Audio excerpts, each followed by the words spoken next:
People just love Goldie Hawn, don't they? I love Goldie Hawn, especially from the back.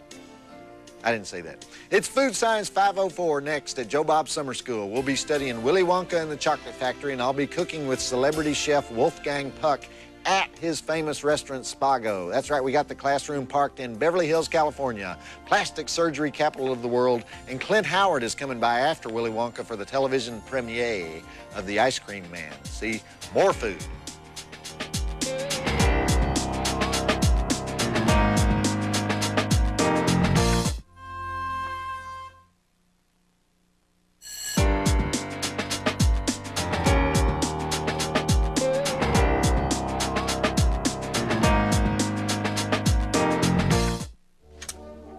Trip time, and aren't you excited? I'm Professor Joe Bob, and tonight's class here at Joe Bob Summer School is Food Science 504, the prerequisite of which is Eating 101 and Piling the Dishes in the Sink 203, so I hope you've all completed those. We've got the classroom parked out in front of the famous Spago, because we just rolled into L.A., and Super Chef Wolfgang Puck is going to teach yours truly to cook tonight. We'll also be watching two great culinary films, Willy Wonka and the Chocolate Factory and the horror comedy Ice Cream Man, starring tonight's second guest lecturer, the awesome Clint Howard. So, okay, here's the overarching philosophical food science question that I want to deal with tonight. Dessert. Okay? When did dessert become so hysterically funny? Why is it that every time I go to a restaurant, the waiter comes sniveling up to the table like a guy in a Cheech and Chong movie saying, "You guys need some stuff, man?" You know, what he really says is, you aren't going to believe what we have on the dessert cart tonight. You know, giggle, giggle, wink, wink. We have kiwi tarts, a creme caramel. I would suggest the Bailey's Irish Cream Cheesecake. If you haven't had that, you'll want to stuff it in your underwear and wear it home. Ha, ha, ha. Funny, funny, funny. But here's the interesting part. Up to now, the guy's just a dim bulb character who likes to dress up in a sailor suit and spoon creme brulee out of a bowl for a living, right? But then everybody at the table joins into this. You know, we are now into the stand-up comedy part of the meal, right? And we won't be out of it for another 15 minutes because Shirley, the 450-pound woman, says, "I can't believe you would do this to me. You're so naughty." You know, ha, ha, ha, giggle, giggle. Harvey says, "I really shouldn't." You know, I usually try to break up this riotous laugh fest, you know, by saying to the guy, "Nothing." You know, the word nothing is a good word. It's definite, it's simple, you know, and the dim bulb waiter says, "Nothing? Are you sure? Not even a little flan? How about one of our peach tarts? You know, what am I supposed to do? Beat him up? You know, demand to see his waiter ID? You know, and then the table said, "Come on, Joe Bob, have some of my baked Alaska. I'll order it if you'll help me." I don't want to help you eat a baked Alaska, you know. If I wanted to help you, I would buy you an abdominizer, you know. If I wanted to eat a baked Alaska, I'd order a baked Alaska. But I don't have any interest in helping you eat your baked Alaska. So finally, they give up on me and they turn to the other people at the table. You know, why don't we just get two and share? You know, how about one tort and one chocolate mousse? And Shirley, the warthog, she says, "All right, you talked me into it." You know, laugh, laugh, laugh, guffaw, guffaw. Because you see, nobody talked Shirley into it. It was Shirley's idea in the first place. And then they bring the stuff and everybody spears it with these tiny forks off of everybody else's plate. And then they comment on every single bite. You know, "Oh, this is so sinful. This is better than sex." You know, let me point something out to you people. Food is not sinful. Food is not better than sex, right? It's something you eat. Food is food. You know, in Latin, pabulum est pabulum. And there ends the lecture portion of Food Science 504. We'll be entering the lab, also known as the Spago Kitchen, at the first break, where we'll learn to cook from the world-famous Wolfgang Puck while we watch one of the most requested films in the library, Willy Wonka and the Chocolate Factory. But it's not the kiddos who request that movie, it's the goofy grown-ups. This is one of those movies you get at the video store to watch with your kid, but only because you want to watch it. And let's get it going. We'll be moving inside to the exclusive Spago at the first break. And don't forget Clint Howard of the very talented Howard family. Ron Howard, of course, and then their father, Rance Howard, who also turns up in movies around here. Anyway, Clint, a favorite of mine for years, will be here for our second flick, Ice Cream Man. Go. Want to win a free video of some obscure horror movie you've never heard of that some guy in West Virginia made in his basement? Of course you do. That's why umpteen jillion people have discovered our Find That Flick contest. If you've never heard of it, forget it. It's too complicated to explain on TV. But you can find out all about it on our Monstervision website at tnt.turner.com/Monstervision. And I'll give you one clue. If you're one of those guys who never leaves his apartment except to rent videos, this contest was designed to give heretofore unrealized meaning to your life. Play the Find That Flick contest at tnt.turner.com/Monstervision. Back to Joe Bob Summer School and Willy Wonka and the Chocolate Factory on TNT. Okay, Professor Joe Bob here, and we're now in the kitchen of the world-famous Spago restaurant because we had dinner here and it cost $9,000, and this is the only way for us to work it off. I'm kidding. We're here because my guest lecturer, the famous chef Wolfgang Puck, doesn't want me to be seen in the main dining room. Absolutely. You look like you belong in the kitchen already. Ladies and gentlemen, the inventor of the California-style pizza and a lot of California-style food in general, Mr. Wolfgang Puck. Hi, how are you? Welcome. Good to Wolfgang, see you. you know, we don't have a lot of guys in my neighborhood named Wolfgang. No? So you're not from here, are you? Well, I'm not from here. I'm from Austria, actually. I live in the southern part of Austria. Okay. And I always love to eat pizza. And I think what is better than at home? You turn on your TV and eat a little pizza. That's right. I'm going to show you how to make it right. Tell me the truth. Now, before we cook here, if I walked into your restaurant, what kind of table would I get on a weekend? What's tougher, weeknights or weekends? No, I think you have to make reservations. But you know what is important is once you know the maitre d' or the manager, or if you know me. Oh, I know you now, right? Now you know me, so it's easy. You don't have to wait. We'll give you a table anytime. But it's better. But I just have this measly little cable show, so where would my table be? I think it's an important television show because you show all these movies about food, and that's the most important thing. Okay, well, I'd rather be here in the inner sanctum, the actual Puck kitchen, where you're going to show us how to make one of your famous pizzas, right? We're going to make one here. Here's the dough. Okay. You ready? Yeah, okay, I'm ready. Here, you take the dough. Oh, because I do this so often. And you do like me, like that. You stretch it. See, like that? Stretch it. Okay. Very good. And then you go like this. Okay. So it's really easy. And all of a sudden you have a pizza. Well, yours got bigger than mine really quick. Look, up. We almost caught it. Oh, it's still here. Oh, okay. All right. So you want to stretch it nice and thin, you know, not too thick. You can see my fingers through it? Uh-huh. All right, perfect. Let's put a little flour here. Okay. Go one more, Cass. Very good. Look at that. Wow. If you don't make it on television, you always can come and work with us here. Okay. We always need good pizza people. All right, next thing is we're going to put a little olive oil. Olive oil. I love olive oil. Okay. And naturally cheese. So you take, for yours, a little cheese. All right. Sprinkle it nicely, and then you can put on whatever you want. I like a little tomato. You like tomatoes? This is for my son. You can look here. All this stuff? We have peppers, leeks, mushrooms, whatever you want. Or you take a few What's tomatoes. that? This is lobster for our salad. I'm going to show you that later. Okay, so tomatoes. One of my favorite things is prosciutto, so I always put a little prosciutto. It gives a nice salty, peppery taste. All right. Okay.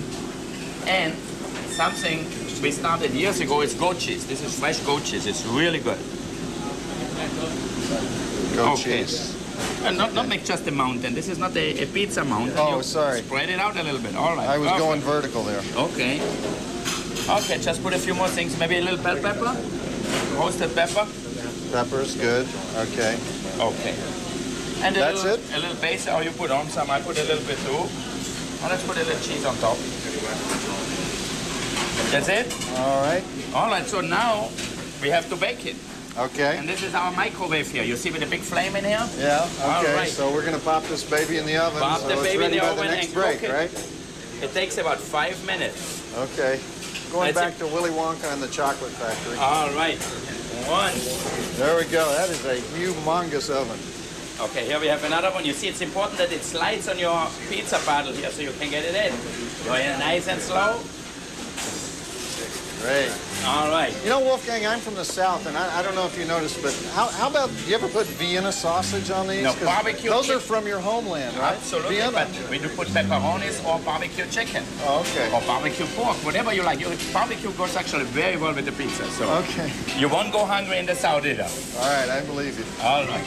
When you enter the caption contest and you don't win, do not write us a letter saying his caption sucks. Let's be good sports about this, okay?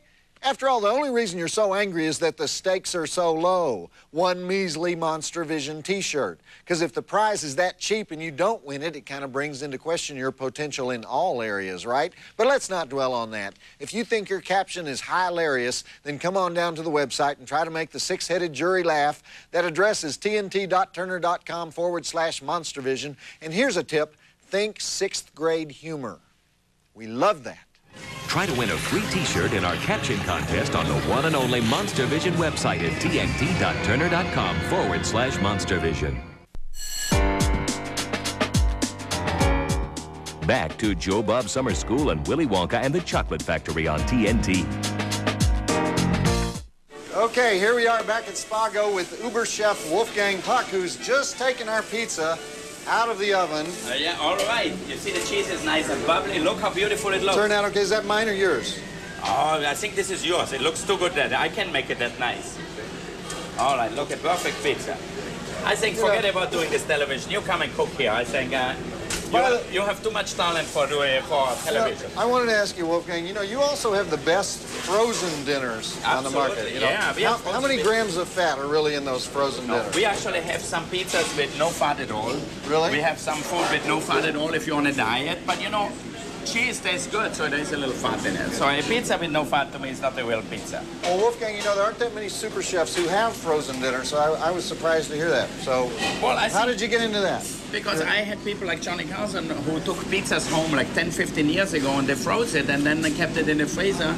And whenever they needed it, they cooked it, and it came out perfect. Good answer, okay. I guess we should make a salad to go with it. All right, and now we're going to make our producer's favorite salad. Is this your signature salad? The Spago Cobb salad. Which the beginner's version, though, right? It's really wonderful. We have here a little romaine and watercress in here. You can see that. We put a little balsamic vinaigrette. And we mix it well. So it's really very easy. But this is a perfect main course salad, or you can have it for an appetizer in a smaller version. Okay, let's take this over here. Okay, see? Now we have all different ingredients here. We have tomatoes. Okay, let's make a nice roll with tomatoes here. Right? This is a very light salad, right? Well, it's light. I don't know. I didn't. Yeah, still light. You're right. Okay. A few ounces. I would just think Austrians ate heavy salads. No. No? But I'm in America for 25 years, in California. Okay. You get a lot of celebrity customers in your restaurant, right? Oh, yeah, for sure. Well, most of the people come here. They live here from, you know, Tony Curtis, for example, comes every night. Really? Somebody told me they saw Joey Buttafuoco in your Hollywood restaurant. Oh, yeah? Is he in there? Who is he? I don't know. You don't know who he's in? It's a friend of yours, Just probably. I don't know. What he ordered, you know? Huh? Is he one of your friends or what? Can we keep the pizza warm till the next break? You're sure? We need to get back to the... And here we have a little lobster on here. For the golden tickets. What all are we putting on there? Lobster, or you can have shrimps or chicken or a lot of different things. Okay. Okay, if you want a little avocado. That's looking good. All right. Very easy and fast. You see that? Let's put a little more lobster, huh? Wolfgang, do you ever go home and just say, I want a big bag of Cheetos and a giant Pepsi? What are you talking about? I don't know. What is the kind of food you're eating? I don't know where this guy is. Where does he come from? Okay, fire away. I can take it. Hit me with your best shots. You're going to reduce me to tears, aren't you? You're going to emasculate me with your mail, as usual. But if you got something to say about tonight's movie, or me, or the mail girl, or the war in Kosovo, then I invite you, because I am a masochist, to contact me at my personal email address, monstervision@turner.com, or you can visit the Monstervision website at tnt.turner.com/Monstervision and send a crushing, mean-spirited email from there. Or you can even do it the old-fashioned way by sending a letter to Monstervision, care of TNT Programming, 1010 Techwood Drive, Atlanta, Georgia, 30318. So I've given you 3 ways to nuke me. I would remind you, God is watching what you write. Visit the Monstervision website at tnt.turner.com/Monstervision. Back to Joe Bob Summer School and Willy Wonka and the Chocolate Factory on TNT. I love that dance sequence with Jack Albertson. The studio wanted to bring it out in the streets, but the director of Willy Wonka, Mel Stewart, wanted the movie to be as realistic as possible, so they did it in the room around the bed, even though it was a big pain in the butt to shoot. Anyhow, we're here on our field trip to Spago with world-famous chef Wolfgang Puck, and we've been joined by another chef. We've been joined by Cameron Puck, sometimes known as Charlie Puck, who recently produced a video for the Center for Early Education. Yeah, absolutely. On pizzas, not on chocolate. His real favorite is really chocolate. You know, really? That's what he loves. This is your favorite dessert, Cameron? Yeah. What are you making here? Tell us a little bit. I'm not telling you. It's my secret recipe. It's your secret recipe. How am I going to make it? Well, I'm going to make my own chocolate. You see what I have here? I'm going to make chocolate dinosaurs because I know the kids love them. You know, you fill them up. Yeah. Okay. Let's fill them all up. How you like chocolate? That looks good. You taste it? It's perfect. I want to ask Cameron a question. Okay. What exactly does Spago mean? Spago means, I think he doesn't...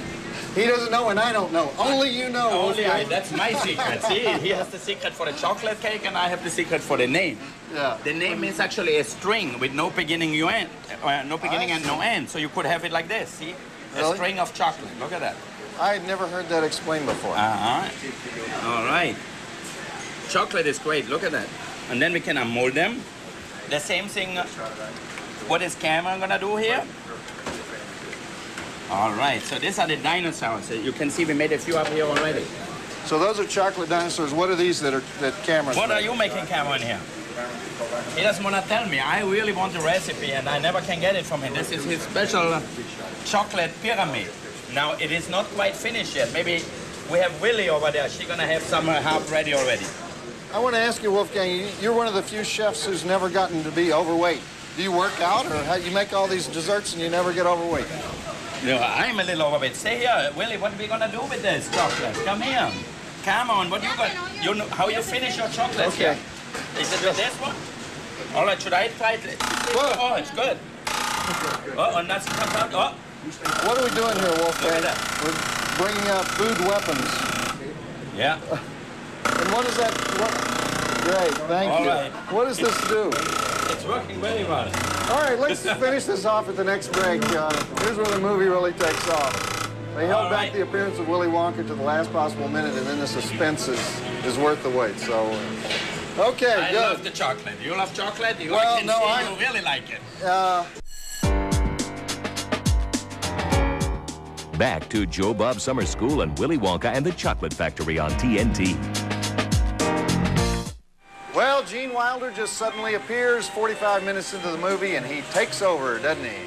We're here on our field trip to the famous restaurant Spago for Food Science Night at Joe Bob Summer School, and Wolfgang Puck and I and Cameron Puck are still working on dessert. So what else can you show me, Wolfgang? Well, what other kinds of dessert do you have all here? kinds of chocolate. You know, chocolate is everybody's favorite. And I think my dream would be to own a chocolate factory too. But I think my son really is what he really likes. And he loves to bake chocolate cakes. And he actually mixes chocolate and flour and butter and sugar together and makes wonderful cakes. This other one, I noticed you're going vertical here, Wolfgang. That one's kind of vertical. What is this thing that they talk about all the time with vertical food, as opposed to horizontal? Well, these are just cookies, some puff pastry cookies with a little chocolate inside. You can see the brown part.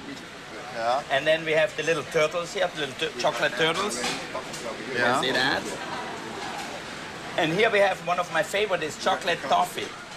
Yeah. It's caramel, chocolate, and pistachio nuts. That's fantastic. It's the perfect way when you eat. Taste them. When you watch a movie, you eat this chocolate next to you, it's perfect. All you need is hot chocolate and then you're in heaven. Somebody told me that vertical food is big as opposed to horizontal food, right? Well, it's like vertical or horizontal. Some things you can make and stand up and some things just lie down. You know what would be really interesting? Diagonal food. Okay, you can do that. You come out with something. I can see you will be pretty long. Okay, I'm going to move to the dining room at the next break and enjoy all this fine food I've made. Wolfgang, thanks for teaching us how to cook. Thank you, Cameron, for being here. Thank you, Cameron. Continue Cameron. with Willy Wonka and the Chocolate Factory. Are you going to give me your recipe for the cake now or what? No. This is really easy to do at home, too, isn't it, Wolfgang? Absolutely. Anybody can do that. Rusty the Mail Girl here, inviting you to visit our Monstervision website.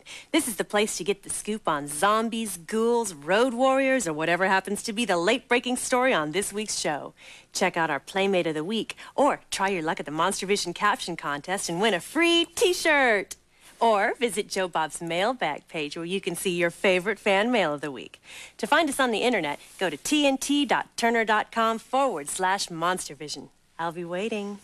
Visit the Monstervision website at tnt.turner.com/Monstervision. Back to Joe Bob Summer School and Willy Wonka and the Chocolate Factory on TNT. Oompa loompa doompity-doo.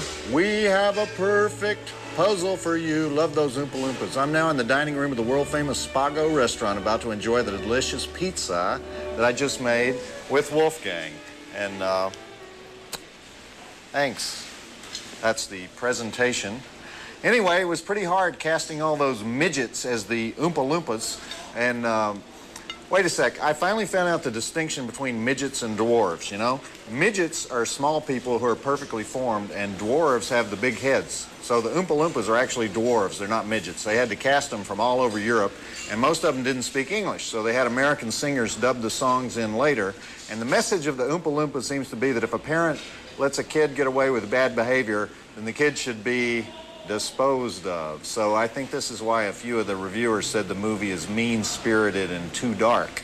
Well, history has proven them wrong, so let's continue with the totally unpredictable Willy Wonka and the Chocolate Factory. And don't forget, the affable Clint Howard is joining us for the second movie tonight, Ice Cream Man. So let's try this pizza. Okay, so class, what have we learned so far? Pizza rules, right? That's right. Think you're funnier than Joe Bob? Who isn't, right? But can you prove it? Then enter the Monstervision caption contest and try to make the six-headed jury laugh. And no, I'm not one of the heads. What do you win if you slay them with your caption? How about this incredibly collectible t-shirt? To play, go to tnt.turner.com/Monstervision and look for the caption contest link. And may the best man, woman, or mutant win. Everyone's eligible. Oh, except Joe Bob. We've heard enough from him, don't you think? Play the Monster Caption Contest and win a free t-shirt at tnt.turner.com/Monstervision.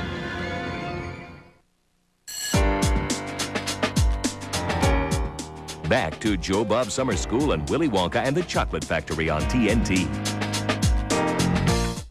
Well, we're still here on our field trip to Spago, which we learned from Wolfgang Puck a little earlier means a long, stringy thing.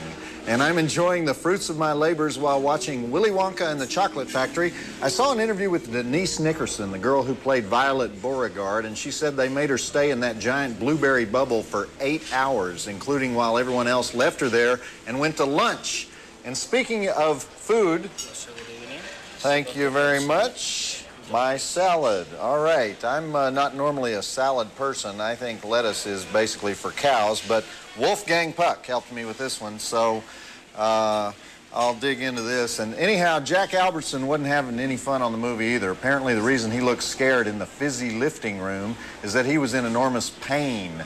He was suspended by black wires against a black background, and at his age, it was kind of an ordeal, but all in the service of his art. So back to Willy Wonka and the Chocolate Factory, and stick around for actor Clint Howard, who will be with us for our second flick, Ice Cream Man. Where's the guy with the giant pepper mill? I love that part. I want one of those enormous, I want a pepper mill like this. You know that thing that looks like a Pakistani birth control device? It's just like huge. Joe Bob, I saw this movie in 1984, and it had a girl in it, and she's sitting by this tree. What movie was that? People, we have got to have more information than that when you're submitting something for the Find That Flick contest. Now, normally, if you give me a plot description, I will know the title of the movie you're trying to remember. But if I can't answer it, hundreds of my fellow drive-in mutants can, because I got fans that watch 32 movies a day. They never leave their apartments. So to find out how to play and all the free junk you can win, visit the Monstervision website at tnt.turner.com/Monstervision and look for the Find That Flick contest. Joe Bob, I saw this movie with a talking bear in it and Morgan Fairchild naked. See, that's a description I can work with. Visit the Monstervision website at tnt.turner.com/Monstervision. Back to Joe Bob Summer School and Willy Wonka and the Chocolate Factory on TNT. Okay, Veruca Salt. That actress is named Julie Dawn Cole, and her song and dance number, I Want It Now, is definitely the bratty highlight of all the bratty behavior in this movie. Julie Dawn Cole still works on the British stage, and in London television, she was in EastEnders, which is on PBS. Okay, it's dessert time, and you know, as we were talking earlier, how everybody can't really, this is one of those things that we did before. I think this is what Cameron did, actually, but you know, everybody can't order dessert without having a 15-minute conversation about it. You know, I'll order it if you'll split it with me. You know, why don't you bring some extra forks? Well, I don't want to split it, and I don't want any extra gouges out of my dessert with other people's forks, okay? I'll order something, and you know what I'll do? I'll eat it. Okay. All right, extra forks. All right, I might as well cover what the other kids are up to. This was the one and only role for the kid who played Charlie, Peter Ostrom. He became a veterinarian. Michael Boldner, who played Augustus Gloop, is now an accountant in Germany. Denise Nickerson, who played Violet Beauregard, became a nurse and then a housewife. And Paris Themin, or Mike TV, does all kinds of things, including hanging out at the Wonka Mania conventions.